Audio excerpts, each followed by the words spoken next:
Strategi Rusia di dalam Ukraina itu sederhana, kirim sebanyak mungkin tentara ke garis depan agar mereka bisa melemahkan pertahanan Ukraina. Namun, strategi itu hanya berhasil jika tentara benar-benar mencapai garis depan. Itu tidak terjadi. Sesuatu membunuh 90% tentara Rusia sebelum mereka sampai ke posisi yang Putin butuhkan untuk mereka tempati. Para tentara tewas sebelum sempat menembak karena sudah dilumpuhkan sebelum pertempuran dimulai. Yuri Kochinov membongkar semuanya. Koresponden perang dan blogger militer Rusia mengungkapkan sebagian besar tentara Rusia tewas sebelum mendekati posisi untuk menyerang Ukraina di garis depan. Potinok menyatakan, pertimbangkan angka-angka ini. 80 hingga 90% kerugian personel Rusia terjadi sudah pada tahap maju menuju garis kontak. Bukan di garis kontak, hanya saat maju untuk mencapainya. Dengan kata lain, lanjut Potinok, 8 atau 9 dari 10 tentara, rata-rata 85% tewas dalam perjalanan tanpa pernah bertempur dengan musuh atau bahkan melihat mereka. Dengan beberapa kata, Kochinov mengungkap kanker yang melanda militer Rusia. Lebih dari 1,31 juta tentara Rusia tewas atau terluka dalam perang. Banyak di antaranya bahkan tak pernah melihat musuh. Kaki tangan Putin bertarung melawan hantu, diperintahkan maju ke lokasi yang mustahil dicapai dan dihabisi di belakang garis depan tanpa sempat menembak. Tidak ada gunanya pelatihan. Persiapan tidak berarti apa-apa bagi hingga 90% pasukan Rusia. Mereka hanya mati melawan musuh yang tak terlihat. Dan seperti akan Anda ketahui, musuh itu tak selalu Ukraina. Kadang musuh justru dekat dengan rumah. Sebelum ke sana, tentara Rusia sedang melawan musuh dari jarak jauh. Ukraina telah melumpuhkan serangan musim semi Rusia bersama dengan banyak serangan yang sebelumnya diperintahkan oleh Putin karena Ukraina membuat Rusia hampir mustahil untuk melancarkan serangan besar-besaran seperti yang dulu mereka gunakan untuk merebut wilayah di awal perang. Serangan yang melibatkan kendaraan lapis baja, artileri, dan infanteri tetap menimbulkan kerugian besar bagi Rusia, namun mereka setidaknya maju. Setidaknya pasukan Rusia bertempur melawan musuh yang terlihat, jadi mereka tewas sambil merasa bahwa mungkin mereka telah membantu negaranya bergerak maju. Sekarang hal itu pun tidak terjadi. Institut Studi Perang ISW menyoroti alasannya dalam artikel Februari 2025, menjelaskan kegagalan Rusia berulang kali mengalahkan Ukraina. Kerugian besar yang dialami Rusia dalam hal peralatan membuat negara itu tidak dapat mempertahankan serangan seperti yang kita lihat di awal perang.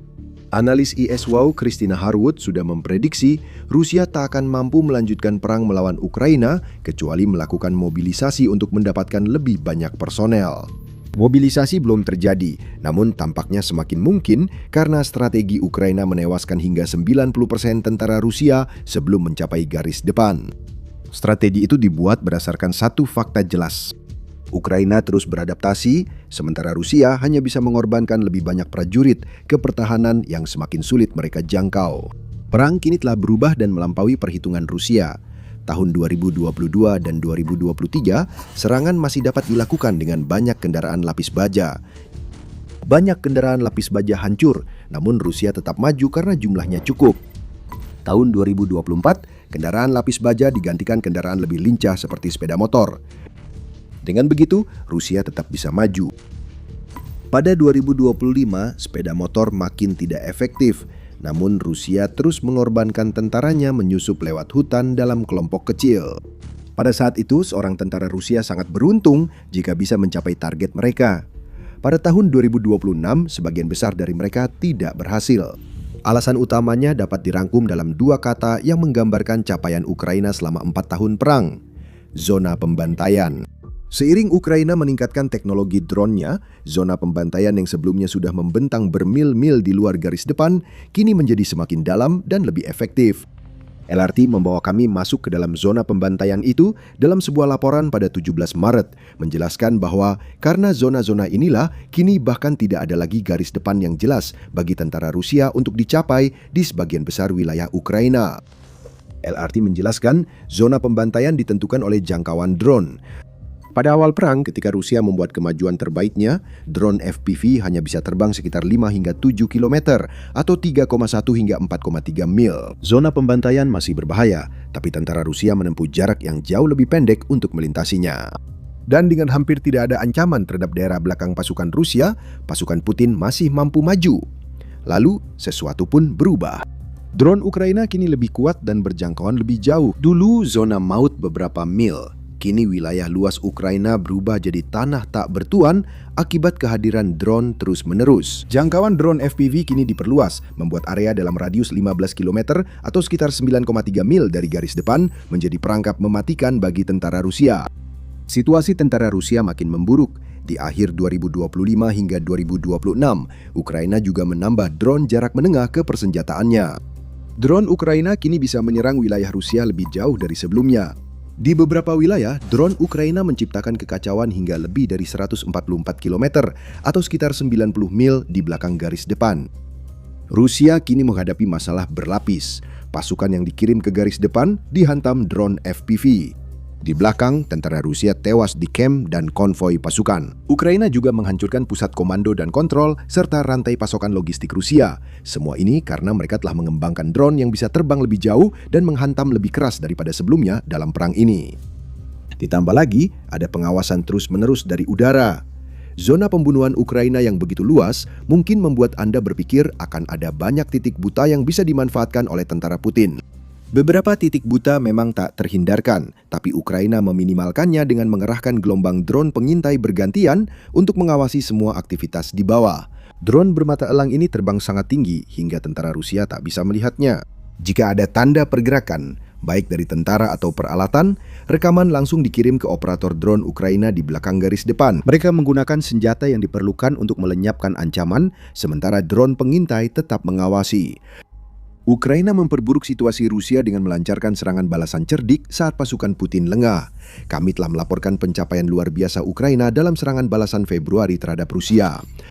Kiev Independent melaporkan Ukraina membebaskan sekitar 480 km persegi atau sekitar 185 mil persegi, terutama di selatan, dengan mendorong garis depan ke wilayah Rusia.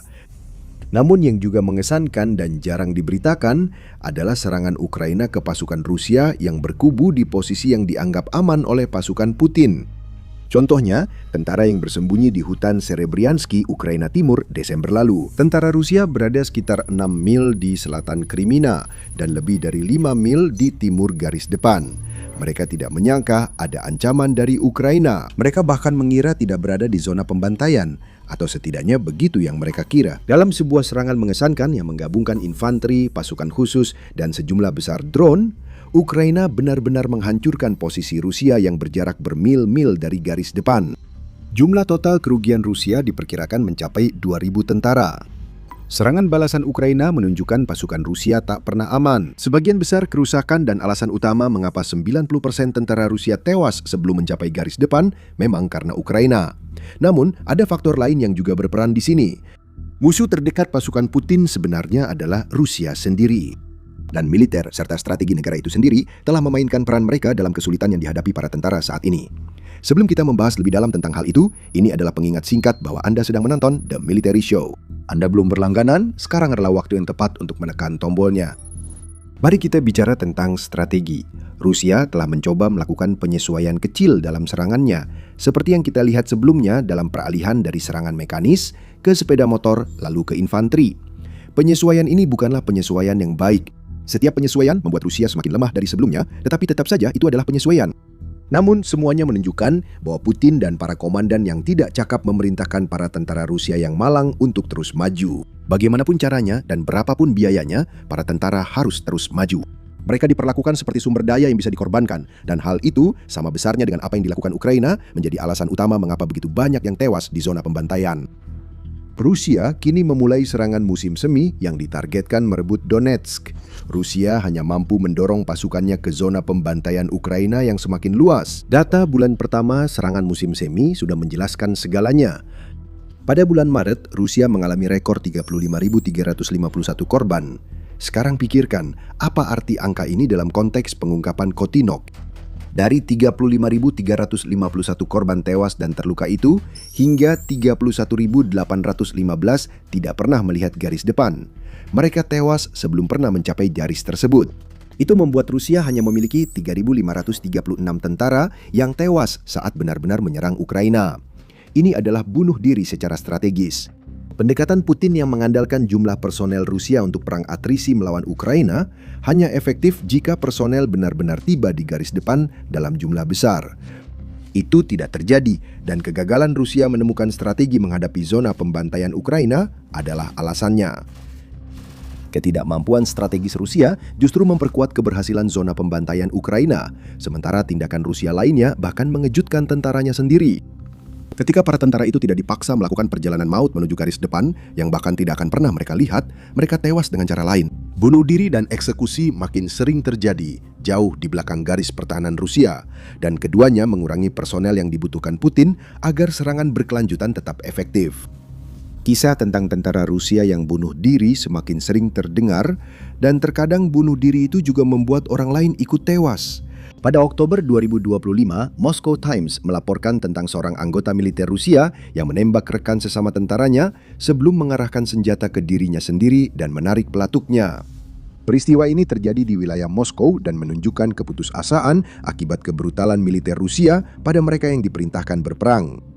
Distrik Militer Moskow, Kementerian Pertahanan Rusia menganggap semua ini kecelakaan. Mereka menyatakan seorang anggota militer melanggar aturan keselamatan senjata sehingga terjadi penembakan. Sementara laporan lain menyebut hingga 5 tentara Rusia terluka dalam insiden tersebut. Itu lebih tampak sebagai aksi brutal daripada kecelakaan. Kejadian yang diikuti bunuh diri itu makin memperparah situasi. Para tentara ini belum masuk Ukraina, tapi sudah tereliminasi dari upaya perang Putin. Lainnya dibunuh komandan mereka sendiri. Februari 2026, sejumlah tentara Rusia mengatakan ke BBC melihat rekan mereka dibunuh komandan sendiri karena menolak masuk zona maut Ukraina. Seseorang mengaku melihat lubang berisi 20 mayat tentara Rusia yang dieksekusi oleh komandannya karena menolak perintah. Itu sudah cukup banyak tentara untuk membentuk beberapa unit infiltrasi kecil yang kini digunakan Rusia di Ukraina. Ini menunjukkan bahwa pendekatan Putin di militer sama brutalnya dengan perlakuannya pada prajurit yang dijadikan tumbal dan tewas oleh drone Ukraina sebelum ke garis depan. Sekarang tambahkan desersi ke dalam perhitungan ini. Media United 24 melaporkan pada bulan September lalu bahwa hingga 70.000 tentara Rusia diperkirakan akan meninggalkan unit mereka pada akhir tahun 2025. Mereka adalah tentara yang lolos dari kematian brutal asalkan tidak tertangkap. Namun yang lebih penting bagi Rusia, mereka adalah tentara yang tak bisa membantu serangan di garis depan. Jika Ukraina menyingkirkan 90% tentara Rusia sebelum ke garis depan, para desertir justru keluar dari pertempuran sebelum Ukraina atau Rusia sempat bertindak. Bagi yang tetap tinggal dan melanjutkan perjalanan ke zona maut Ukraina dengan muram, mereka pun tidak dihormati oleh militer Rusia. Sovrev melaporkan bahwa kelompok partisan Ukraina Artesh kini mengklaim bahwa banyak tentara Rusia yang dibekali senapan era Soviet. Para tentara itu mendapatkan AKM dan AK-74 yang berasal dari tahun 1960-an dan 70-an. Pauli menyatakan senapan ini tidak cocok untuk perang modern, mudah macet dan gagal tembak, sehingga efektivitas tempur unit Rusia menurun. Bayangkan, kamu termasuk 10% yang berhasil melewati zona maut ke garis depan, mengangkat senapan, menembak, panik saat senapan macet, dan akhirnya tetap mati. Dan kamu masih lebih baik daripada 90% rekan-rekanmu. Sebagian besar tentara Rusia tewas di zona maut Ukraina atau akibat ketidakmampuan dan kebrutalan Rusia sebelum mencapai garis depan. Inilah makna situasi perang Rusia melawan Ukraina saat ini. Sedikit bocoran, kondisinya buruk. Sebelumnya kami memberitahu Anda bahwa pada bulan Maret, Rusia memecahkan rekornya sendiri tahun 2026 untuk kerugian personel terbanyak dalam 1 bulan pertempuran. Kerugian-kerugian itu mungkin saja berarti sesuatu, setidaknya di benak Putin yang tak berperasaan, jika saja kerugian itu menghasilkan beberapa keuntungan. Menurut Independent, Rusia tidak mendapat keuntungan di garis depan pada Maret, pertama kali dalam 2,5 tahun terakhir. Ukraina tetap mencatat kemajuan, meski hanya 9 km persegi atau 3,47 mil persegi. Ini lebih baik daripada tidak sama sekali, dan Ukraina tidak perlu mengorbankan 35.000 tentaranya untuk itu. Beginilah jadinya jika sebagian besar tentara tewas sebelum ke garis depan, sehingga garis depan tetap diam. Semua ini pasti memalukan bagi Rusia, apalagi tahun 2025 bukan tahun gemilang bagi upaya mereka di Ukraina. The National Interest mengatakan bahwa Rusia diperkirakan mengalami 415.000 korban pada tahun 2025. Ankur Narayan, yang merupakan konselor urusan politik dan militer di delegasi Inggris untuk Organisasi Keamanan dan Kerjasama di Eropa, menyebutkan angka tersebut sedikit lebih tinggi. Narayan mengklaim jumlah korban Rusia pada tahun 2025 mencapai 420.000 dan menambahkan bahwa Rusia menanggung kerugian tersebut hanya untuk mendapatkan 0,8% wilayah Ukraina yang sangat kecil. Keuntungan ini diraih sebelum zona maut Ukraina mampu menghancurkan 90% pasukan Rusia sebelum mencapai garis depan. Hasilnya tetap menyedihkan. Rusia kehilangan pasukan sebesar 1 angkatan perang penuh pada 2025. Bahkan beberapa tergantung negara yang dijadikan barometer. Inggris hanya memiliki 141.330 personel militer aktif. Sekitar sepertiga dari kerugian Rusia demi merebut kurang dari 1% wilayah Ukraina pada 2025. Dan sekarang Rusia bahkan berada dalam kondisi yang lebih buruk dibandingkan tahun lalu. Suara-suara terkemuka di Rusia mulai memberontak. Kochinok yang mengungkapkan fakta 90% itu hanyalah salah satunya. Blogger militer di seluruh negeri mulai melampiaskan kemarahan pada komando militer Rusia dan kadang pada Vladimir Putin. Alexei Sikonkian mengklaim bahwa komandan Rusia kini mengorbankan rekrutan baru dengan cara kuno dan memperlakukan mereka sebagai sumber daya yang dapat diperbarui, lapor New Voice of Ukraine. Blogger militer lain bernama Alexander Korikovsky mengklaim bahwa akan mustahil bagi Rusia untuk kembali melakukan serangan besar-besaran seperti di masa lalu, bahkan jika mereka memiliki perlengkapannya, karena kerugian yang diderita akan meningkat 8 kali lipat tanpa memberikan dampak nyata di garis depan. Ucapan Sikonkin menyoroti kegagalan Putin memperhitungkan perubahan medan perang oleh Ukraina. Kerugian Rusia kini sangat besar hingga tak bisa digantikan lewat perekrutan sukarelawan. Maret jadi bulan keempat berturut-turut tingkat korban Rusia lebih tinggi daripada tingkat perekrutannya menurut TVP World. Tentara Rusia sama sekali bukan sumber daya terbarukan. Mereka mulai menjadi komoditas yang semakin berharga hanya karena mereka bersedia mendaftar. Namun sebagian besar bahkan tidak akan pernah sampai ke garis depan sebelum mereka tewas. Kami beri kata terakhir pada Kochinov. Garis depan kini jadi zona pergerakan lokal yang murni bersifat taktis dengan maju mundur sekitar 100 meter per hari, klaim analis militer Rusia. Ia lalu membuat pernyataan mengejutkan kedua. Dengan kecepatan seperti ini, perang bisa berlangsung 100 tahun dan ini bukan berlebihan. Putin tak bisa menunggu 100 tahun menang di Ukraina. Namun saat 90% tentaranya tewas sebelum melepaskan satu tembakan pun, harapannya makin tipis. Serangan musim semi semakin menunjukkan buruknya situasi Rusia di Ukraina. Kita sudah membahas buruknya serangan ini. Rinciannya bahkan lebih parah. Ada hal aneh di wilayah Donetsk. Prajurit Rusia dikirim untuk bertempur dalam kampanye musim semi yang seharusnya membawa kemenangan bagi ibu Rusia. Namun ada yang salah. Prajurit tewas dalam jumlah rekor saat sesuatu menyerang barisan Rusia. Hal ini belum pernah terjadi dalam sejarah. Donetsk kini jadi zona kematian. Kerugian Rusia sangat besar dan akan terasa hingga 100 tahun karena pendukung Putin kini takut bertempur. Kamu tak akan tahu ini jika hanya mendengar narasi Putin. Pemimpin Rusia menyatakan Ukraina diambang kehancuran. Donetsk dan Donbas akan dikuasai Rusia lewat serangan musim semi pada Maret. Mesin perang brutal Rusia akan menyapu Ukraina dan pada akhir tahun 2026 Putin akan mendapatkan apa yang dia inginkan. Ini tak terelakkan, ini tak terhentikan. Itu benar-benar omong kosong. Rusia menyatakan siap bernegosiasi berdasarkan posisi kuat palsu yang diklaim Putin, padahal pasukan kurang terlatih yang dikirim ke Ukraina tewas dalam jumlah besar. Dan tidak ada tempat yang lebih jelas daripada di Donetsk. Wilayah yang paling diinginkan Rusia itu masih bertahan dan sekitar seperempatnya masih harus direbut. Serangan yang seharusnya menyapu Donetsk justru menjadi pembawa kematian bagi tentara Rusia dalam skala yang belum pernah kita lihat sebelumnya. Seberapa besar skala itu? Menurut Wakil Kepala Kantor Kepresidenan Ukraina Pavlo Palisa, Rusia kini mengalami kerugian sebanyak 316 tentara untuk setiap 1 km persegi atau 0,386 mil persegi wilayah Donetsk yang direbut. Hanya mendengar angka itu sudah membuat Anda heran mengapa militer Rusia bisa gagal parah di Donetsk. Namun, situasinya menjadi jauh lebih buruk bagi Putin ketika kita membandingkan angka-angka yang kita lihat sekarang dengan apa yang pernah kita lihat di masa lalu. Setahun lalu, Rusia masih kehilangan banyak tentara saat mencoba merebut Donetsk dengan 160 korban per kilometer persegi di Donetsk dan rata-rata 120 korban per kilometer persegi di seluruh Ukraina. Rusia kehilangan sekitar 2 kali lebih banyak tentara dibanding kuartal pertama 2025 di Donetsk, dan ini bukan hanya korban. Lonjakan jumlah korban juga diiringi tren tewas dalam pertempuran atau KIA, menandakan situasi buruk bagi pasukan Rusia. Kita akan bahas tren itu nanti, jadi tetap bersama kami. Sekarang, mari bahas arti tingginya angka kematian dan lambatnya kemajuan bagi Rusia. Pasukan Putin mungkin masih membuat kemajuan lambat di Donetsk, tetapi kemajuan itu bukanlah keuntungan taktis. Rusia tidak meraih hasil berarti di Donetsk selama 6 bulan terakhir, meski mengorbankan banyak tentaranya demi ambisi Putin. Total kerugian untuk kuartal pertama tahun 2026 mencapai lebih dari 90.000 tentara Rusia, di mana lebih dari 35.000 diantaranya tewas di wilayah Donetsk yang mengerikan. Hal itu kini menimbulkan begitu banyak ketakutan di hati para kaki tangan Putin yang ditugaskan untuk melakukan serangan di oblast tersebut. Bulan Maret khususnya menjadi bulan yang sangat buruk bagi Rusia.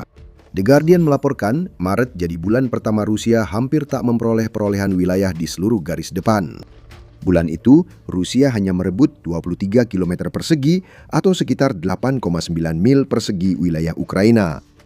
Bahkan Januari dan Februari, yang juga bulan buruk bagi Rusia soal kerugian militer, masih lebih baik dari itu. Rusia merebut wilayah lebih dari 4 kali sebanyak itu pada Februari, dan pada Januari hampir 14 kali sebanyak itu. Namun pada Maret, saat serangan musim semi dimulai, Rusia justru mengalami kebuntuan, sementara Ukraina menghancurkan pasukan Putin seperti belum pernah sebelumnya. Namun Putin tetap menuntut Donbas. Pada 31 Maret, Presiden Ukraina Volodymyr Zelensky menyatakan Rusia memberi tenggat waktu pada Ukraina. Tarik mundur dari Donbas dalam 2 bulan, atau Rusia akan merebutnya dengan paksa. Bagaimana ancaman itu bisa dianggap serius setelah melihat data dari wilayah tersebut? Putin masih mencoba memainkan negosiasi damai, seolah-olah dia memegang semua kartu. Padahal kenyataannya di lapangan, Rusia sedang berdarah-darah dengan tingkat kematian rekor demi mendapatkan wilayah di Donetsk. Ambil Donbas dengan kekerasan, Putin. Semakin lama pertempuran, semakin banyak tentara Rusia yang tewas. Angkanya sudah jelas. Saat ini, Rusia masih harus merebut sekitar 7.000 km persegi wilayah Donetsk. Wilayah tersebut meliputi sabuk kota-kota benteng yang akan segera Anda ketahui menjadi kunci kerugian Rusia saat ini. Jika Rusia tetap pada tingkat 316 korban per kilometer persegi, pasukan Putin hanya akan menghadapi kematian dalam skala yang belum pernah terjadi sebelumnya di perang ini. Rusia harus mengorbankan 2,212 juta tentaranya hanya untuk merebut Donetsk, dan setelah itu masih ada sisa wilayah Ukraina yang harus dihadapi. Kementerian Keuangan Ukraina menyebut Rusia kehilangan lebih dari 1,3 juta tentara selama lebih dari 4 tahun perang melawan Ukraina. Tingkat korban di Donetsk begitu tinggi sehingga Rusia harus hampir menggandakan total kerugiannya hanya untuk mendapatkan sebagian kecil wilayah Ukraina. Namun Rusia masih berusaha bernegosiasi, seolah-olah mereka sedang menang di Donetsk. Namun seperti yang dikatakan Palisa, siapapun yang memperhatikan taktik negosiasi Rusia akan tahu bahwa apa yang kita lihat di sini adalah jalur yang biasa ditempuh Putin. Gagal merebut Donetsk secara militer, Rusia kini mengandalkan klaim palsu soal superioritasnya. Rusia kerap memakai taktik negosiasi seperti menetapkan tenggat waktu saat situasi perang tidak menguntungkan mereka. Jadi Anda bisa menarik kesimpulan sendiri tentang seperti apa keberhasilan yang mereka raih di arah Donetsk dan dengan pengorbanan sebesar apa. Kemajuan mereka sangat minim. Keberhasilan taktis di beberapa area sangat bersifat simbolis. Tidak ada keberhasilan operasional sama sekali. Jadi sebenarnya mereka lepas dari realitas, kata Polisa. Kesimpulan memang bisa diambil. Tidak ada satupun yang baik untuk Rusia atau keberlanjutan apa yang disebut operasi militer khusus Putin. Rusia bahkan tak bisa konsisten soal Luhansk, yang bersama Donetsk adalah 2 wilayah penting yang harus dikuasai untuk mengklaim Donbas. Akhir Maret, Rusia mengklaim kembali menguasai seluruh Luhansk untuk ketiga kalinya.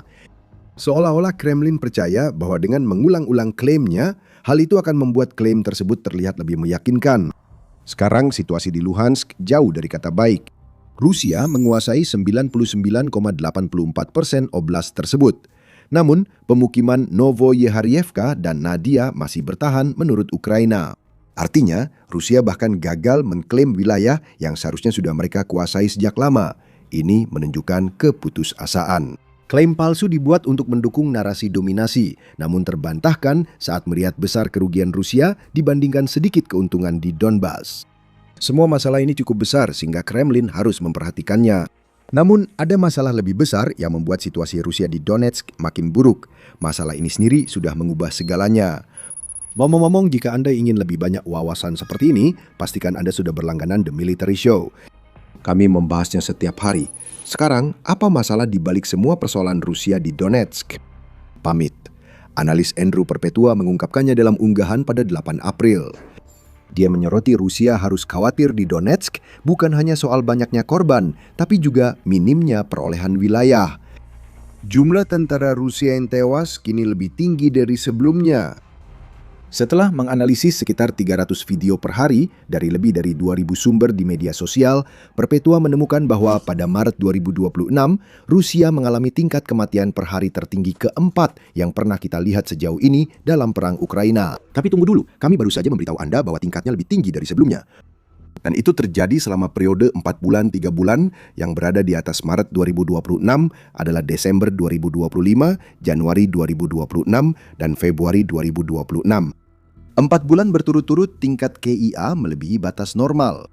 Bulan Maret mencatat peningkatan besar jumlah tentara Rusia yang gugur dibanding tahun sebelumnya. Pada bulan Maret 2025, 4.113 tentara Rusia gugur. Pada bulan Maret 2026, jumlah itu meningkat menjadi 5.771, yang merupakan kenaikan 40% dan telah menghapus penurunan musiman tradisional yang biasanya kita lihat dalam angka tentara gugur saat perang Ukraina memasuki musim semi. Jenderal musim dingin dan Ukraina memberi pukulan telak ke Rusia antara Desember dan Februari. Saat Jenderal musim dingin mundur, Ukraina mengambil alih dan menewaskan lebih banyak tentara Rusia dibanding periode musim semi sebelumnya. Keputusasaan Rusia semakin terlihat. Dengan hilangnya Stalin, pasukan Putin menjadi kacau balau. Putin memperburuk situasi dengan mencabut akses telegram bagi tentara Rusia. Termasuk juga disfungsi militer Rusia, di mana komandan meminta suap tentara agar tidak dikirim ke garis depan. Dan instruksi tentang cara bunuh diri dibagikan kepada pasukan yang kurang terlatih, yang jika tidak akan ditangkap. Dan Anda mendapatkan gambaran tentang seperti apa sebenarnya situasi di Donetsk. Dan itu menjadi lebih buruk. Masih dengan tema 4 bulan, TVP World melaporkan bahwa bulan Maret juga merupakan bulan keempat berturut-turut di mana perekrutan sukarelawan Rusia kalah jumlah dibandingkan jumlah korban yang mereka alami. Setelah batas tertentu itu dilampaui oleh Ukraina pada Desember 2025, periode antara Januari dan Maret 2026 menyaksikan Rusia kehilangan 85.000 tentara, sementara mereka hanya merekrut 80.456 orang. Pertimbangkan angka-angka tersebut dalam konteks angka tentara Rusia yang gugur, dan Anda akan melihat masalah yang lebih besar muncul. Lebih banyak tentara Rusia yang tewas di garis depan dibandingkan sebelumnya. Ini adalah tentara-tentara yang tidak akan pernah pergi ke rumah sakit, tidak akan pernah pulih, dan tidak akan pernah dikirim kembali ke garis depan. Mereka sudah tiada dieliminasi permanen saat Rusia kesulitan merekrut tentara untuk mempertahankan serangan musim semi di Donetsk. Artinya, Rusia semakin tidak mampu mengirim kembali tentara yang sudah direkrut ke Ukraina setelah mereka pulih dari luka-luka mereka. Itu tidak bisa terjadi. Terlalu banyak dari tentara ini yang tewas daripada hanya terluka. Dan sekali lagi, semua ini dilakukan demi keuntungan wilayah yang sangat kecil sehingga nyaris tak berarti. 316 korban per kilometer persegi yang direbut sudah merupakan angka sangat buruk. Ketika wilayah yang diduduki tidak memberi keuntungan operasional bagi Rusia, dan lebih banyak tentaranya tewas daripada sebelumnya, sehingga krisis ini berubah menjadi bencana. Dengan semua itu, kita kembali ke Donetsk, pusat dari segala sesuatu yang ingin dicapai Putin, baik dalam serangan musim semi maupun di Ukraina secara umum, juga menjadi alasan mengapa Rusia mengalami kerugian yang begitu besar saat ini. Sesuatu yang belum pernah terjadi, menghancurkan tentara Rusia di Donetsk. Semuanya dirangkum dalam 2 kata, sabuk benteng. Putin sering lupa saat mengklaim pasukan Rusia akan menembus Donetsk, bahwa mereka menghadapi pertahanan kuat yang belum mereka temui selama lebih dari 4 tahun pertempuran untuk merebut wilayah itu.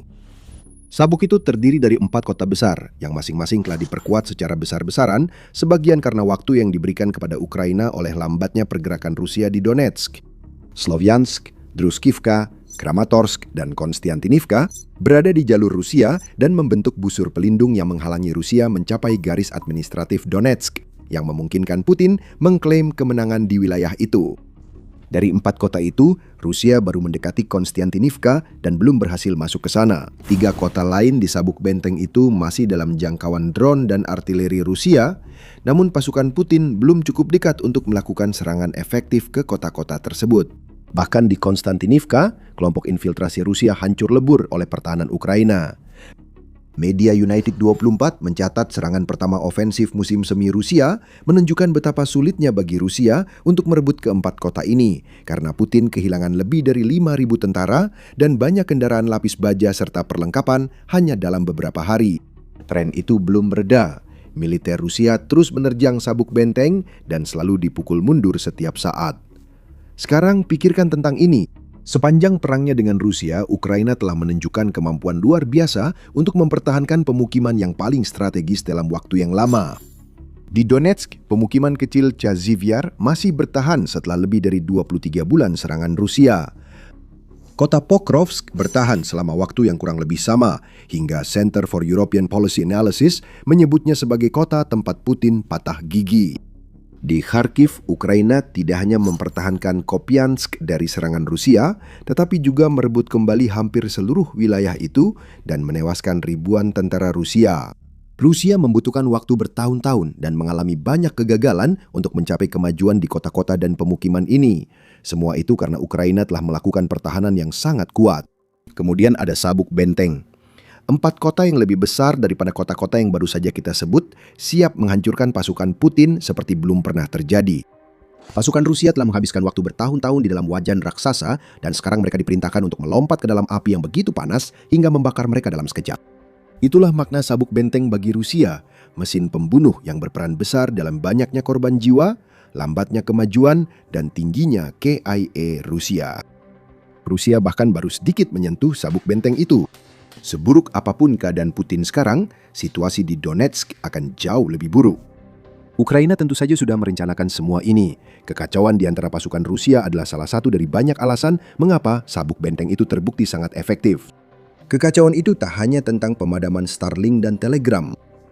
Menjelang Maret, Ukraina melancarkan serangan balasan besar yang membuat mereka maju ke Oleksandriivka dan Huliapola.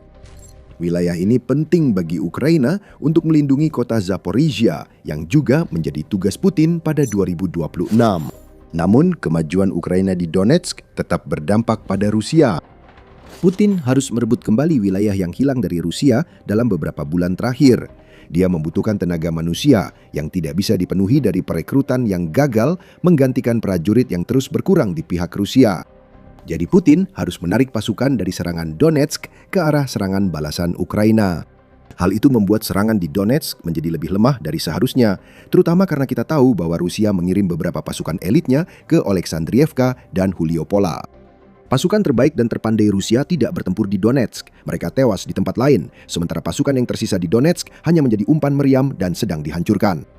Kemudian tambahkan drone keperhitungan. Zona pembunuhan Ukraina yang meluas, termasuk area drone FPV di luar wilayah pertahanan dekat garis belakang Rusia, kini dapat diserang Ukraina dengan drone jarak menengah dan menjadi bagian besar pertahanan di Donetsk. Drone menyebabkan lebih banyak kematian di pasukan Rusia dibanding senjata lain. Pada Januari, Politico melaporkan drone menyebabkan 3 dari 4 korban di garis depan perang Ukraina. Sebagai konteks, itu berarti bahwa 237 dari 316 tentara yang Rusia kehilangan untuk setiap kilometer persegi yang mereka kuasai di Donetsk dihabisi oleh drone. Juga, hingga bulan Januari, sekitar 80% dari semua serangan di medan perang yang dilakukan Ukraina dilakukan oleh drone. Monster logam yang sekarang ada di udara, di darat, dan di laut sedang menghancurkan pasukan Rusia. Drone terus berpatroli di sabuk benteng. Mata-mata di langit yang selalu siaga mengawasi pasukan Rusia saat mereka menyusup dan maju. Saat tentara atau peralatan terlihat, drone FPV langsung menyerang, sementara drone jarak menengah menciptakan kekacauan di belakang garis Rusia dengan menyerang pos komando, pusat operator drone, dan gudang amunisi. Rusia benar-benar tak mendapat jeda di Donetsk.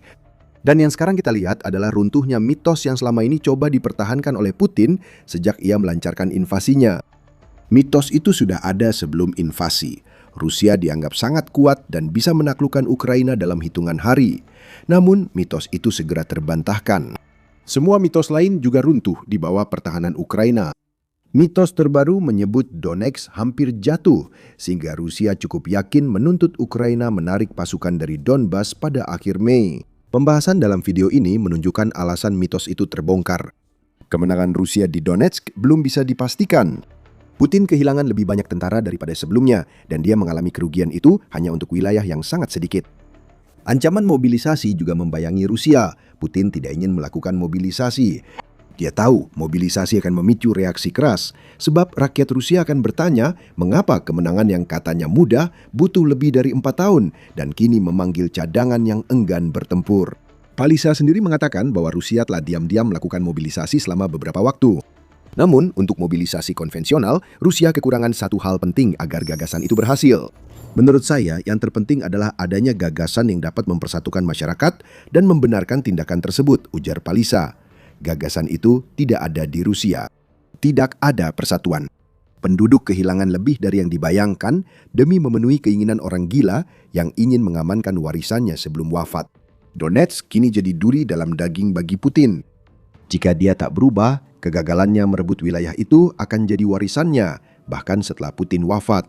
Dan Rusia menghadapi dampak perang yang sudah banyak memakan korban. Serangan musim semi bisa jadi menjadi akhir bagi Rusia, bukan Ukraina. Kamu telah melihat beberapa alasannya. Itu seharusnya jadi awal serangan yang mengakhiri semuanya. Akhirnya, Putin akan membuka jalan untuk mengambil alih Donbas, tapi semuanya tidak berjalan seperti yang dipikirkan Putin. Orang Rusia panik dan kabur sebelum Ukraina mengejar mereka. Ribuan orang tewas saat Rusia alami hari paling mematikan tahun ini. Ini akan menghantui Putin selamanya jika dia punya jiwa. Serangan musim semi Rusia berjalan sangat buruk, semua akibat Ukraina. Pekan lalu terjadi lonjakan besar dalam kerugian Rusia. Bukan kebetulan, ini juga minggu yang sama saat Rusia mulai serangan besar musim semi dan musim panas yang ditujukan membantu pasukan Putin merebut sabuk benteng Donetsk. Rangkaian kota itu krusial bagi Rusia untuk merebut Donetsk.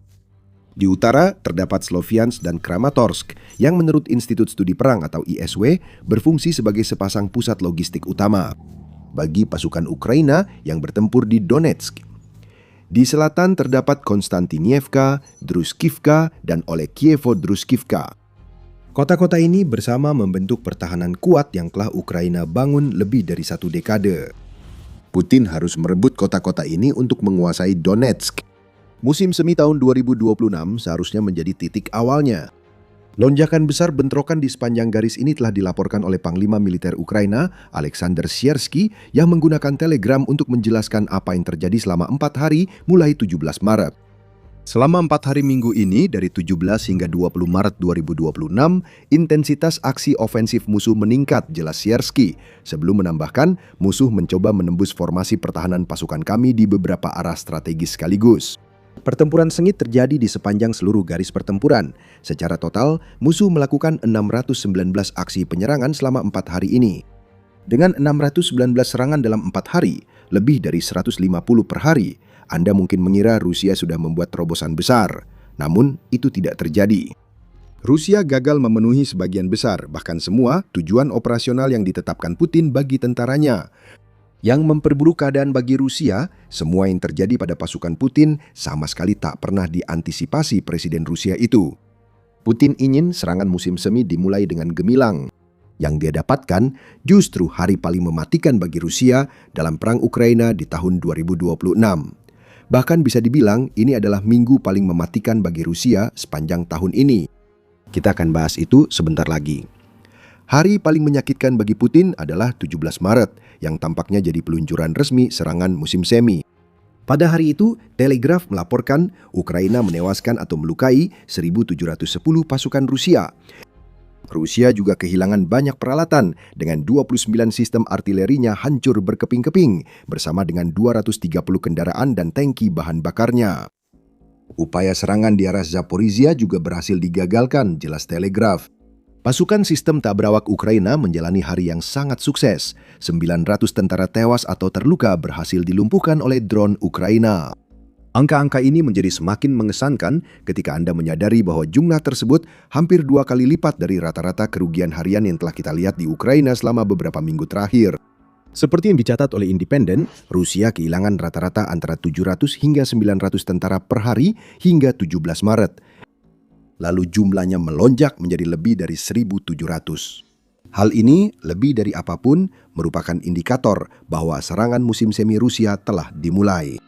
Bukan taktik atau strategi baru yang memberi kita petunjuk. Fakta bahwa lebih banyak tentara Rusia dikirim ke pembantaian memberitahu kita bahwa Putin sedang menerapkan satu-satunya ide yang ia miliki untuk membuat kemajuan, kirim lebih banyak pasukan tumbal, dan hasilnya cuma lebih banyak kematian. Bukan begini cara ofensif yang berhasil seharusnya berlangsung. Putin mungkin bisa menghibur diri dengan berpikir itu hanya sehari saja. Itu hari yang sangat buruk bagi Rusia, bahkan mengerikan. Hampir semua tentara Rusia yang dikirim ke Ukraina kembali luka atau tewas. Tapi pastinya itu akan menjadi yang terburuk bagi Rusia, dan pengorbanan yang dilakukan oleh begitu banyak anak buah Putin yang dijadikan tumbal akan membuka jalan bagi terobosan jauh ke dalam yang sangat dibutuhkan Rusia untuk memulai serangan musim semi dengan gebrakan. Itu juga tidak terjadi. Menurut Syirsky, Rusia gagal meraih sebagian besar tujuan operasional di minggu pertama serangan musim semi. Dan soal jumlah korban tewas, angkanya terus meningkat. Antara 17 hingga 19 Maret, Syirsky mengungkapkan bahwa Rusia kehilangan sebanyak 4.840 tentara yang tewas, terluka, atau dinetralisir dengan cara lain. Itu berarti hampir 5.000 pasukan Putin hilang hanya dalam 3 hari. Dan rata-rata kerugian itu mencapai sedikit lebih dari 1.600 tentara per hari. 17 Maret mungkin hari paling mematikan tahun ini bagi Rusia, namun 18 dan 19 Maret juga hampir sama. Syirsky menambahkan bahwa Rusia kehilangan total 8.710 tentaranya hanya dalam 1 minggu melawan Ukraina, bersama dengan sejumlah besar peralatan militer dan senjata. Bagi Rusia, mencairnya musim dingin yang perlahan di Ukraina seharusnya jadi peluang. Namun, yang benar-benar didapat tentara Putin hanyalah kematian lebih banyak dalam skala belum pernah mereka lihat di 2026. Satu-satunya hiburan Putin adalah kerugian Rusia mulai stabil setelah 3 hari mimpi buruk. Menurut TVP World, Rusia sekarang kehilangan sekitar 1.000 tentaranya per hari. Dengan kerugian selama 24 jam menjelang 22 Maret mencapai 940 personel, 3 sistem pertahanan udara, 3 tank, dan helikopter militer, yang merupakan helikopter kedua yang hilang oleh Rusia antara 21 dan 22 Maret. Sekarang hanya 1.000 per hari Putin. Jika Rusia terus begini, mereka bisa kehilangan jumlah yang setara dengan kebanyakan angkatan bersenjata modern dalam setahun. Untuk tahun ketiga berturut-turut. Terlepas dari ejekan, kerugian besar bagi Rusia ini bukan terjadi begitu saja. Ukraina mempersiapkan serangan musim semi dan berhasil menghancurkan pasukan Rusia lebih cepat dari perkiraan Putin. Kami akan menjelaskan secara tepat bagaimana Ukraina melakukan semua ini dalam beberapa menit. Sebelum itu, mari kita cermati serangan musim semi Rusia dan tujuan Putin mengorbankan lebih banyak tentaranya dalam perang Ukraina yang penuh penderitaan ini. Kami telah membahas dorongan Putin merebut sabuk benteng Donetsk yang menjadi tujuan operasional utama Rusia. Ingatlah bahwa penyerahan wilayah Donbas, di mana Donetsk adalah bagian terakhir yang tersisa, merupakan tuntutan utama yang diajukan Putin dalam pembicaraan damai dengan Ukraina. Pemimpin Rusia menginginkan wilayah ini untuk membangun narasi bahwa operasi militer khusus yang awalnya ditujukan meruntuhkan Ukraina dalam hitungan hari bisa terlihat seperti keberhasilan. Rusia juga berencana melanjutkan serangan ke selatan Ukraina dan telah bersiap melakukannya pada akhir 2025. Karena itu, Rusia mencoba maju di front Zaporizhia pada 17 Maret saat kerugian mereka mencetak rekor. Rusia juga masih perlu menembus front Pokrovsk. Meskipun sebagian besar telah menguasai kota Pokrovsk, pasukan Putin terhenti di arah desa Roshina dan kendali mereka atas permukiman di dekat desa itu pun sangat tidak stabil. Tanpa menembus poros Pokrovsk, dorongan ke garis benteng tak cukup kuat bagi Putin untuk maju signifikan. Dan begitulah cara terjadinya situasi seperti yang kita lihat pada 17 Maret dan hari-hari setelahnya. Rusia gagal menyiapkan kondisi agar militernya mencapai tujuan yang diinginkan Putin dalam ofensif musim semi dan musim panas. Alasan utamanya adalah Ukraina selalu menemukan cara melawan setiap langkah Rusia. Apa saja cara melawan tersebut? Kita akan bahas lebih lanjut tentang langkah Ukraina, termasuk aksi besar awal tahun yang menggagalkan rencana Putin sebentar lagi. Tapi sebelum kita membahas lebih dalam, ini adalah pengingat singkat bahwa Anda sedang menonton The Military Show. Jika Anda belum berlangganan, sekarang adalah waktu yang tepat untuk menekan tombolnya agar Anda tidak pernah ketinggalan video kami. Ada 3 langkah utama yang dilakukan Ukraina dalam mempertahankan diri dari serangan musim semi Rusia. Semuanya menyebabkan kerugian besar bagi pasukan Putin, ditambah satu hal besar yang menjadi titik balik bagi rencana Putin. Sebelum kita fokus pada hal utama, mari kita lihat 3 hal yang berkontribusi pada kerugian tersebut. Pernyataan ini disampaikan langsung oleh Siersky menurut Kyiv Post bahwa serangan Rusia mendorong Ukraina menerapkan pendekatan asimetris baru di medan perang. Siersky tidak menjelaskan secara rinci tentang taktik-taktik ini, hanya mengatakan bahwa pasukan Ukraina secara aktif merebut inisiatif dan terus memulihkan posisi. Berdasarkan hal itu, kita dapat berasumsi komandan tertinggi Ukraina merujuk pada taktik pencarian dan penghancuran yang diterapkan Ukraina dalam beberapa minggu terakhir untuk membasmi penyusup Rusia yang berupaya membangun pertahanan di wilayah Ukraina. Kita melihat strategi ini muncul ke permukaan ketika Ukraina menghancurkan klaim Putin bahwa Rusia telah menduduki kota Kupiansk menjelang akhir tahun 2025 dan memasuki tahap awal tahun 2026.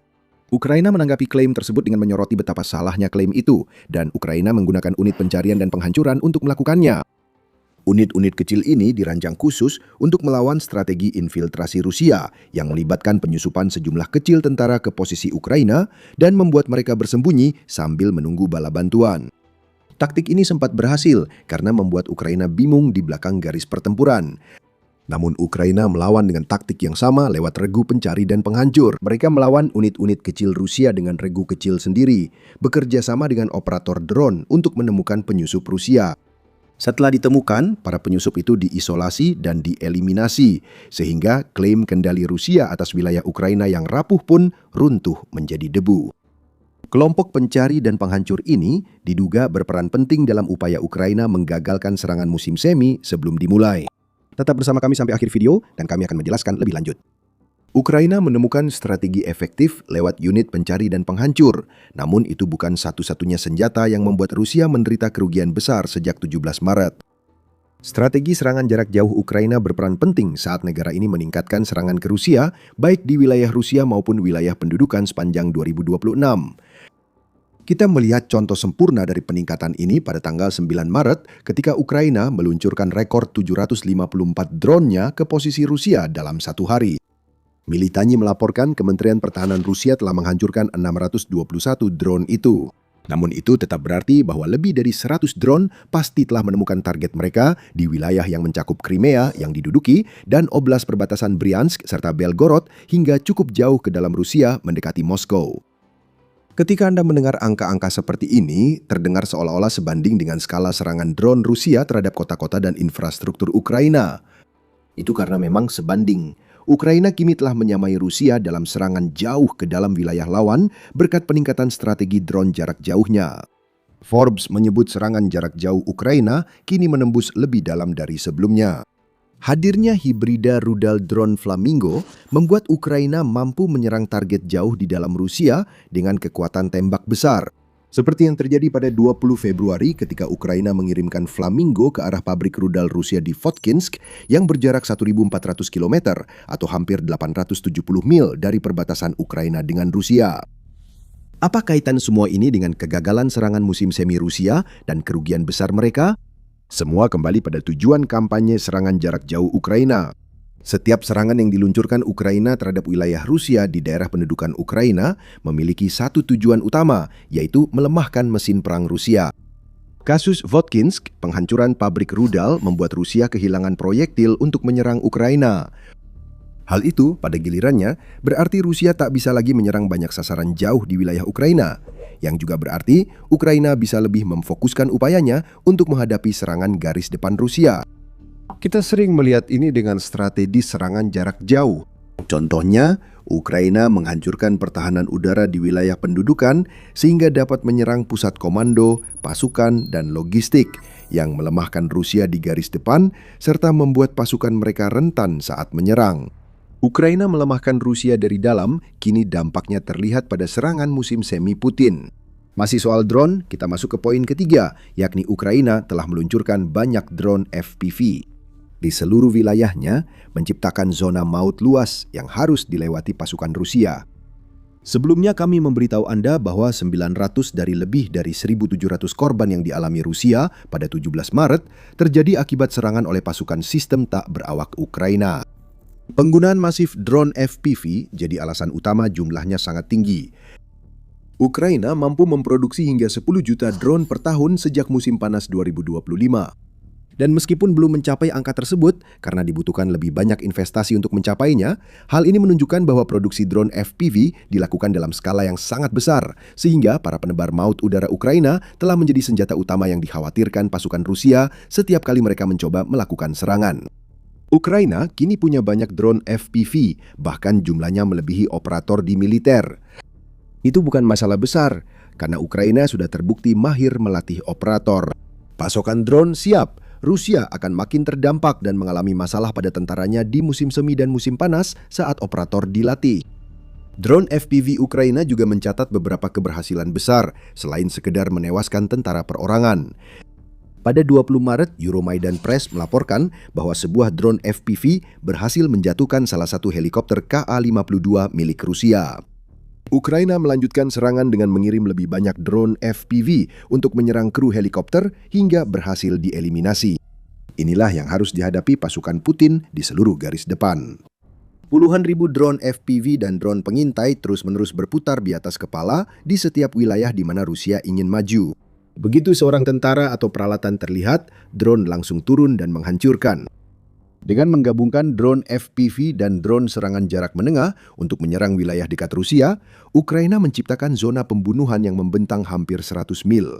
Apakah mengherankan jika tentara Rusia tewas dalam jumlah besar ketika mereka harus melewati begitu banyak wilayah yang dipenuhi drone hanya untuk mencapai posisi di mana mereka bisa melancarkan serangan? Akhirnya, kita tiba pada hal besar yang disebutkan tadi, yaitu satu hal utama yang menghantam Rusia dengan cara yang begitu tak terpikirkan, hingga serangan musim semi mereka lumpuh dan kerugian besar mulai terlihat seperti sekarang. Dan hal itu sederhana, serangan balasan Ukraina di selatan.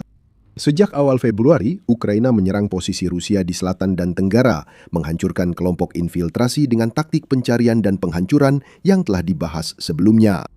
Pada 3 Maret, Presiden Ukraina Volodymyr Zelensky mengklaim bahwa pasukannya telah merebut kembali 460 km persegi atau sekitar 177 mil persegi dari Rusia. Ini adalah serangan balasan terbesar yang diluncurkan Ukraina sejak 2023. Dan hal ini sebagian dimungkinkan karena pasukan Rusia telah kehilangan akses ke terminal Starlink ilegal yang memungkinkan mereka berkomunikasi di garis depan. Serangan balasan ini penting terkait kegagalan serangan musim semi Rusia karena dua alasan. Putin berencana menciptakan zona penyangga di wilayah Dnipropetrovsk. Zona penyangga itu seharusnya memungkinkan Rusia untuk mencegah Ukraina mengirim pasukan melalui akses tersebut guna mendukung tentaranya di wilayah Zaporizhia dan Donetsk yang akan memungkinkan Rusia menyerang kedua wilayah itu dengan kekuatan lebih besar.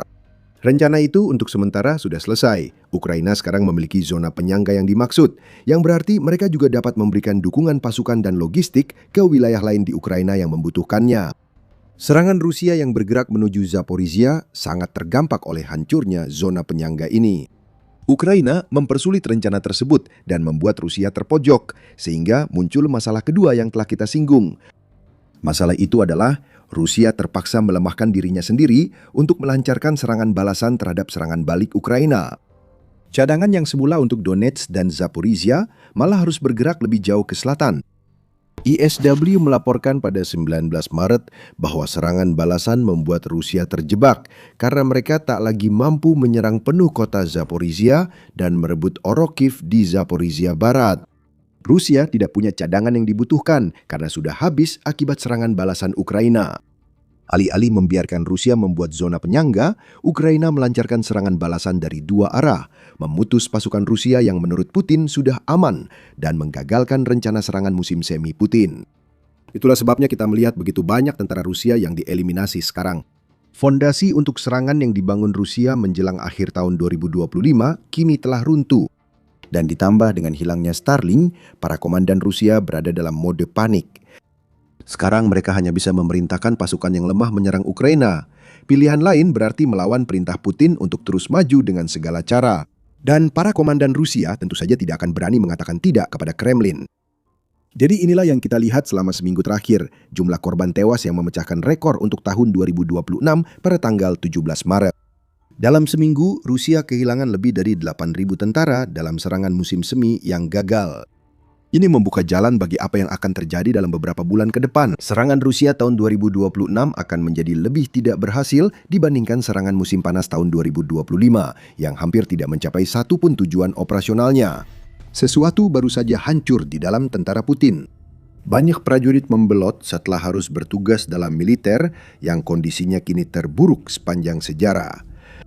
Kehadiran gelap kini membayangi para prajurit, menguras semangat dan menghancurkan jiwa mereka, merampas keinginan bertarung yang pernah ada.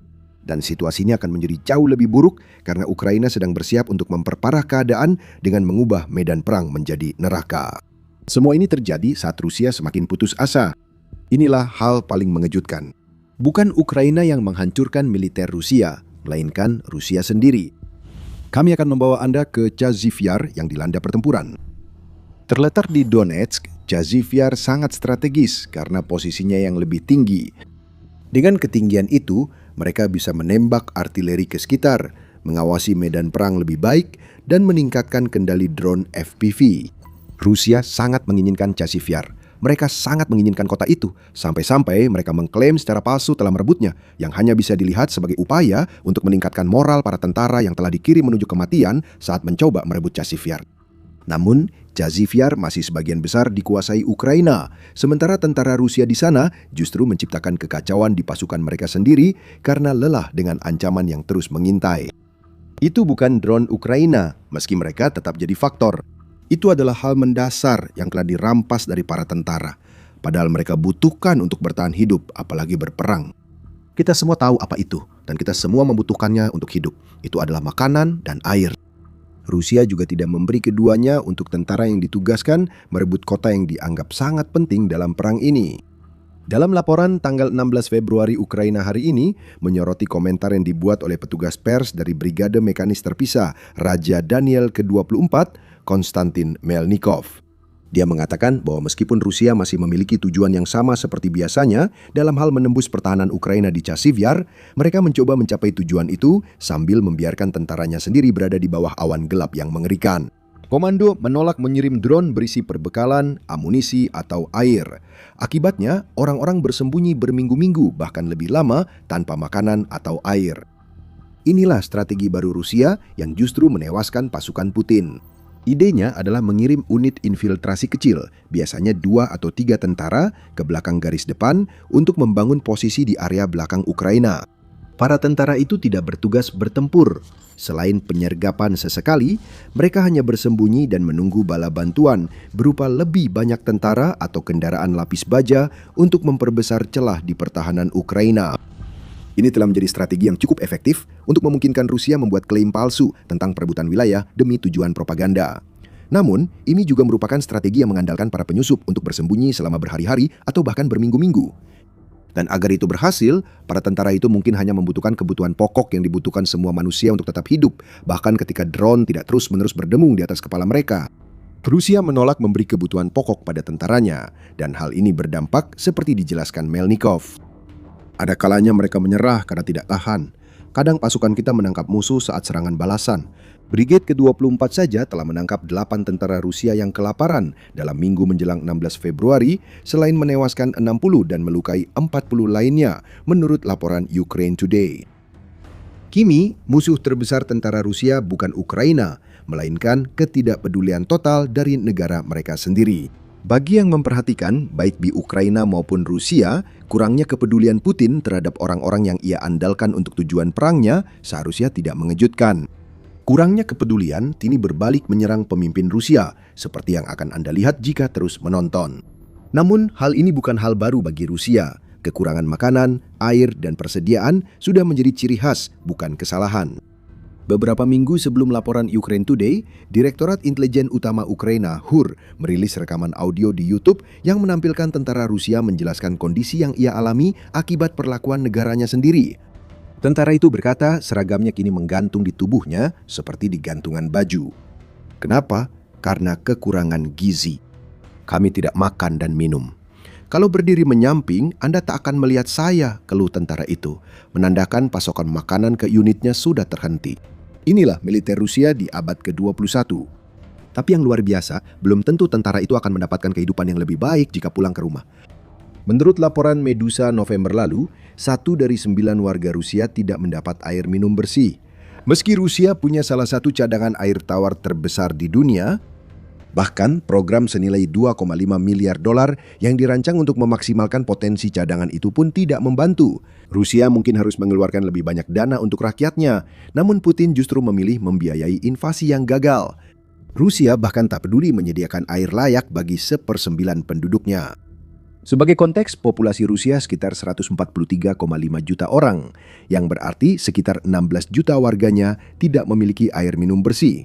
Mengapa Putin kirim makanan dan air ke garis depan, padahal masalah besar di negaranya sendiri saja tidak mau diperbaiki? Para tentara Rusia yang mencoba menduduki Ukraina akan menanyakan pertanyaan itu pada diri mereka sendiri saat mereka mulai menyadari bahwa negara mereka sendirilah yang menjadi bayang-bayang gelap di atas kepala mereka. Bayang-bayang itu kini tak hanya mengancam, tapi sudah menelan tentara Rusia. Terlihat dari fakta bahwa yang Putin dan kroninya enggan sediakan bukan cuma makanan dan air. Bahkan perlengkapan paling dasar yang dibutuhkan seorang tentara untuk melakukan serangan infanteri pun sudah tidak tersedia lagi. Pada November, Telegraph melaporkan banyak tentara yang menyerang Liman di Donetsk dikirim ke medan perang tanpa helm atau rompi anti peluru dasar. Ini adalah tren baru, kata Wakil Komandan Batalion Mekanis Kedua Ukraina, Ihor Komok saat itu. Dia menyebut hanya 4 dari 20 kelompok penyerang terakhir di Liman saat laporannya yang memakai helm. Bagi yang mengikuti hitungannya, ini berarti 80% kelompok penyerang Rusia yang dilaporkan tidak memiliki perlengkapan militer dasar yang seharusnya dimiliki. Beberapa prajurit Rusia lebih tidak beruntung. The Express melaporkan pada Desember bahwa Rusia tidak menyediakan kaos kaki dan pakaian dalam untuk sebagian tentaranya. Dan klaim ini bukan dari Ukraina.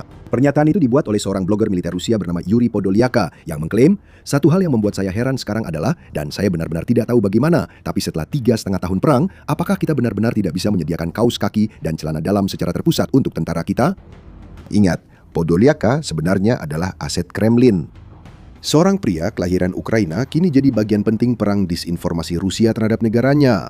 Jika dia mengungkapkan buruknya pasokan pasukan Putin di garis depan, berarti situasinya memang sangat buruk. Kami akan mengatakan bahwa sikap tidak berperasaan ini berarti lebih dari beberapa tentara Rusia mendapati ada sesuatu berwarna coklat gelap di celana dalam mereka sendiri, tapi mereka bahkan tidak mengenakan celana dalam. Sulit membentuk hal seperti itu jika bahkan tidak diberi makan. Kami melihat ini sebagai resep kehancuran massal tentara Rusia yang dimanfaatkan Ukraina, seperti yang akan Anda lihat jika tetap bersama kami sampai akhir video ini.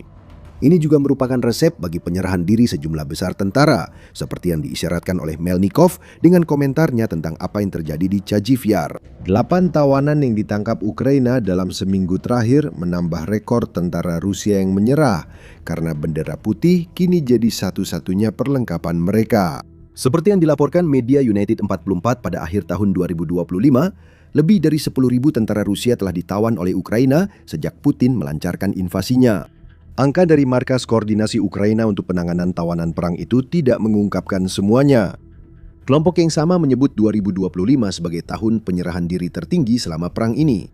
Rata-rata antara 60 hingga 90 tentara Rusia menyerah ke Ukraina tiap minggu dan pernah puncak 350 tentara menyerah dalam satu minggu pada Agustus 2024.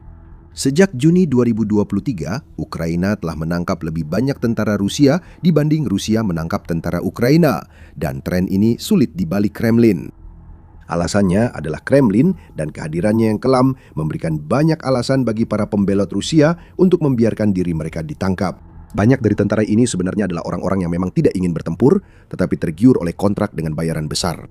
Kini mereka tiba di garis depan tanpa makanan, air, helm, pelindung tubuh, bahkan kaos kaki. Namun Putin tetap berharap mereka mau bertempur. Tentu saja mereka akan menyerah.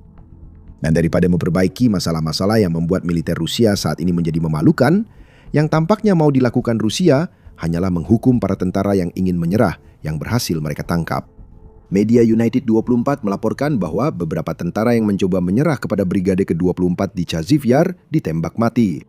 Bukan oleh Ukraina, tetapi oleh drone FPV Rusia yang menargetkan mereka, meski operatornya bisa melihat rekan-rekan mereka berjalan dengan tangan terangkat menyerah.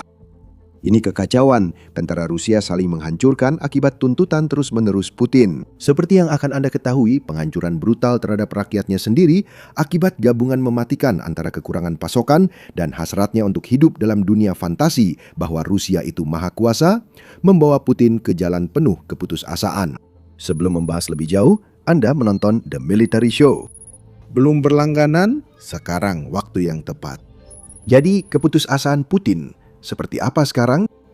Kita belajar banyak dari Menteri Pertahanan Inggris John Healey yang berbicara di sela-sela konferensi keamanan Munich menurut laporan United 24 media pada 16 Februari.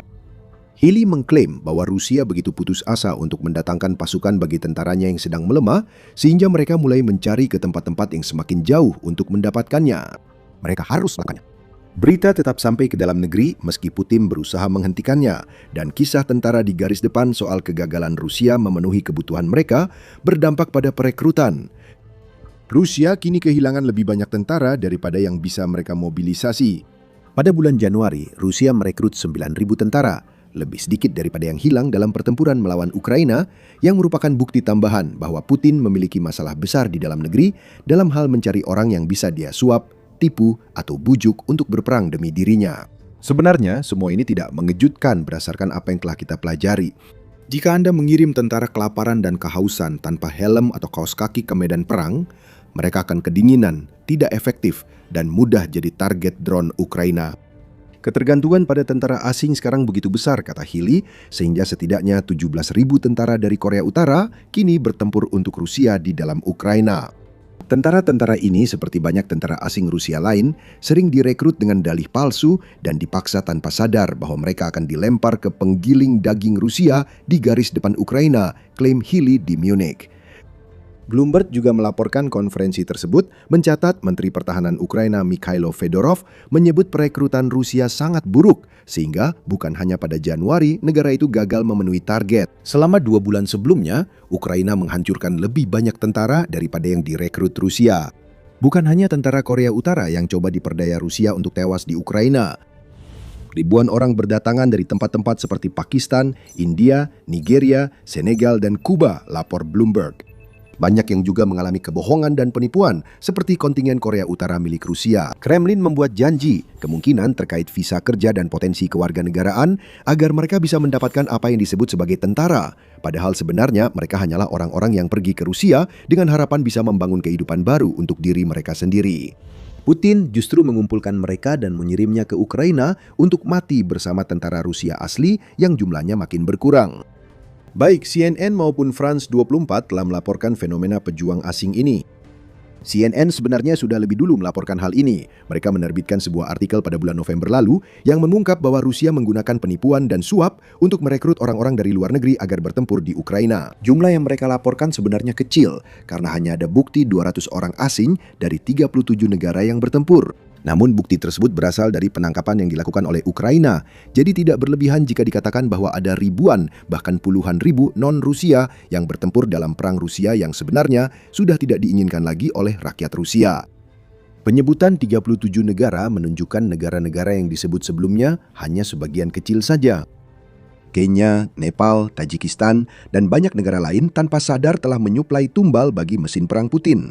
Di Afrika Selatan, penyelidikan dilakukan pada November setelah pihak berwenang menerima panggilan darurat dari 17 pria yang bertempur di Donbas usai pergi ke Rusia.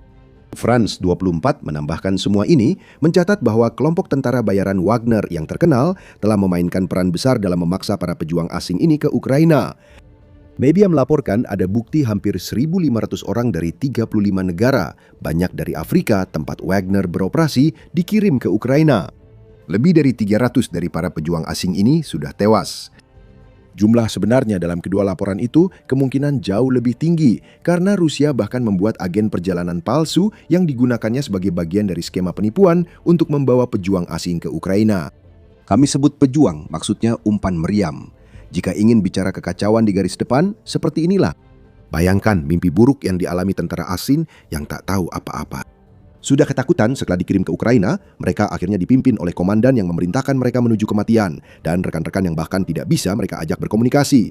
Hambatan bahasa saja sudah cukup membuat instruksi paling rumit yang bisa diberikan seorang komandan yang kejam hanyalah menunjuk ke suatu arah, dan pada dasarnya menyerahkan prajurit itu pada jenis kematian apapun yang menantinya saat mereka semakin mendekati posisi Ukraina. Dan jika tentara Rusia saja tidak diberi makanan, air, atau perlengkapan, rasanya sangat tidak mungkin para pejuang asing ini mendapatkan apa yang disebut sebagai kemewahan tersebut. Inilah keputusasaan Putin membangun tentara baru yang bahkan tidak bisa ia kendalikan untuk menggantikan tentara lama yang telah ia perlakukan buruk selama 4 tahun hingga hancur total. Kami sudah sampaikan sebelumnya di video ini bahwa Ukraina memanfaatkan semua ini. Ukraina menciptakan zona pembantaian yang harus dilewati pasukan Rusia yang ketakutan, baik asing maupun bukan, sebelum bisa menyerbu benteng pertahanan Ukraina. Garis pertempuran saat ini sudah sangat tidak konvensional dalam perang Ukraina. Di beberapa area garis depan, zona pembantaian membentang hingga 20 km atau sekitar 12,4 mil, medan yang mengerikan yang dipenuhi drone dan pertahanan. Itulah yang Rusia kirimkan tentaranya ke sana dan tidak perlu menjadi jenius untuk melihat bahwa yang tak terhindarkan sedang terjadi. Dulu, Rusia kehilangan 6 tentara untuk setiap korban Ukraina yang sudah merupakan perbedaan besar. Sekarang Rusia kehilangan hingga 25 tentara untuk setiap korban Ukraina di beberapa area garis depan. Putin dan kehadirannya yang kelam menciptakan kekacauan, sementara tentara Rusia menanggung akibat ketidakmampuan pemimpinnya. Zona-zona pembantaian ini telah menyebabkan taktik favorit Rusia berupa serangan bermekanisasi besar-besaran hampir sepenuhnya menghilang, seperti yang dilaporkan oleh Euromaidan Press pada bulan Desember. Rusia sudah kesulitan mempertahankan serangan saat kehabisan kendaraan lapis baja. Zona pembantaian membuat tiap tank atau kendaraan yang masuk hampir pasti dihancurkan drone Ukraina setelah terjebak ranjau, parit, dan gigi naga. Rusia kini lebih mengandalkan serangan infanteri kecil. Tim kecil penyusup tanpa perlengkapan atau persediaan seperti di Chazivyar menghadapi tugas nyaris mustahil melewati zona pembantaian ini. Hanya sedikit yang berhasil akan mendapat hadiah utama, yaitu duduk menunggu tentara dan drone Ukraina memburu serta membunuh mereka. Drone-drone itu memang membunuh. Sekitar 30.000 tentara Rusia tewas pada bulan Januari, sebanyak 35.000 tentara Rusia dieliminasi pada bulan sebelumnya, semuanya oleh drone-drone Ukraina. Ukraina kini menargetkan untuk menewaskan 50.000 personel pasukan pendudukan Rusia per bulan pada akhir 2026. Kekacauan yang diciptakan Putin di militernya membuat target itu tampak sangat mungkin tercapai. Situasi yang sudah mengerikan bagi tentara yang dipaksa Rusia ke garis depan akan menjadi jauh lebih buruk. Kehadiran kelam Rusia tidak akan hilang. Ini akan menghancurkan peluang Putin dikenang sebagai penakluk agung seperti yang ia inginkan. Masa depan Rusia tampak suram dan dampaknya jauh melampaui sekedar militer negara tersebut. Negara ini sedang kehilangan jati dirinya karena taktik buruk Putin menghancurkan seluruh generasi orang yang dibutuhkan Rusia untuk bertahan di masa depan. Krisis demografi akibat kekacauan yang dibuat Putin kini mengancam, dan info selengkapnya ada di video kami. Jika Anda suka video ini, jangan lupa berlangganan The Military Show karena kami terus menyoroti kemerosotan Rusia menuju kegagalan total hari demi hari. Terima kasih telah menonton.